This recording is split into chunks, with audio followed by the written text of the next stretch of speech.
بسم اللہ الرحمن الرحیم۔ السلام علیکم ورحمۃ اللہ وبرکاتہ۔ امید کرتا ہوں کہ آپ سب ٹھیک ہوں گے۔ محترم ناظرین، آج کا سوال ہے کہ کیا کوئی شخص ناپاکی کی حالت میں سحری کرے تو کیا اس کا روزہ ہوگا یا نہیں؟ تو اس سوال کا جواب اس ویڈیو میں ہے۔ ویڈیو کو آخر تک ضرور دیکھیے گا تاکہ آپ کے علم میں اضافہ ہو جائے۔ محترم ناظرین، اسلام ایک مکمل ضابطہ حیات ہے جو زندگی کے ہر پہلو میں ہماری رہنمائی کرتا ہے۔ عبادات، طہارت، معاملات، اخلاقیات، ہر چیز کے بارے میں واضح ہدایت فراہم کی گئی ہے۔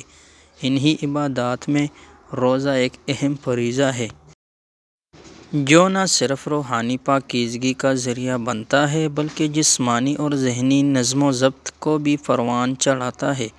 روزہ رکھنے میں نیت، وقت کی پابندی اور مخصوص احکام کی پیروی بنیادی شرائط میں شامل ہے۔ تاہم بعض اوقات لوگ ایسے حالت میں ہوتے ہیں کہ انہیں کچھ مخصوص مسائل کا سامنا کرنا پڑتا ہے۔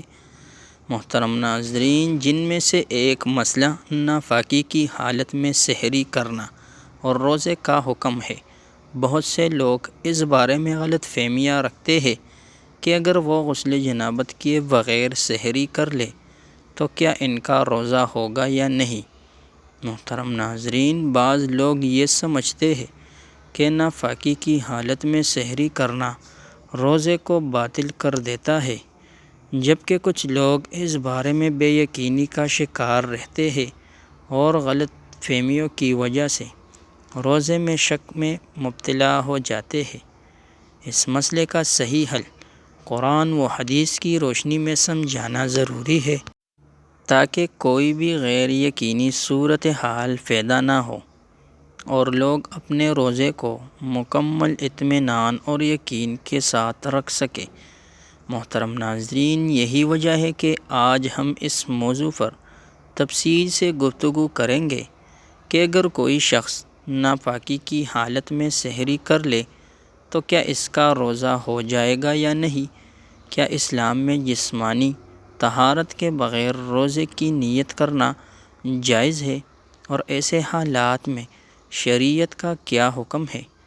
ناظرین، ان تمام سوالات کے جوابات ہم مستند اسلامی تعلیمات، احادیث مبارکہ اور فقہی دلائل کی روشنی میں جاننے کی کوشش کریں گے تاکہ کوئی بھی شخص شک و شبہ میں مبتلا نہ ہو اور پورے یقین اور صحیح طریقے سے اپنی عبادات کو انجام دے سکے۔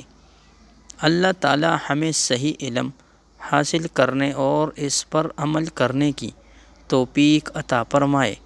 آمین یا رب العالمین۔ محترم ناظرین، اسلامی تعلیمات میں پاکیزگی اور طہارت کو بڑی اہمیت دی گئی ہے۔ روزہ ایک مقدس عبادت ہے جو ظاہری اور باطنی پاکیزگی کا تقاضا کرتی ہے، لیکن بعض اوقات ایسا ہوتا ہے کہ انسان ناپاکی کی حالت میں سحری کر لیتا ہے۔ سوال یہ پیدا ہوتا ہے کہ کیا اس سے روزہ پر کوئی اثر پڑے گا یا نہیں؟ کیا ناپاکی کی حالت میں سحری کرنا جائز ہے اور کیا روزہ ہو جائے گا یا نہیں؟ آج ہم انہی سوالات کے جوابات قرآن و حدیث کی روشنی میں جاننے کے لیے کوشش کریں گے۔ ناپاکی کی حالت وہ ہوتی ہے جب کوئی شخص غسل واجب کے بغیر ہو، جیسے احتلام ہو جانا، ہم بستری کے بعد غسل نہ کرنا یا عورتوں کا حیض و نفاس سے ہونا۔ اگر کوئی شخص اس حالت میں سحری کرتا ہے تو کیا اس کے روزے پر کوئی اثر پڑے گا؟ اسلام میں نیت کو بڑی اہمیت حاصل ہے۔ اگر کوئی شخص ناپاکی کی حالت میں اور سحری کر لیتا ہے تو اس کا روزہ ہو جائے گا، کیونکہ روزہ رکھنے کے لیے جسمانی پاکیزگی شرط نہیں ہے۔ اصل چیز روزے کی نیت اور فجر کے بعد کھانے پینے سے رک جانا ہے۔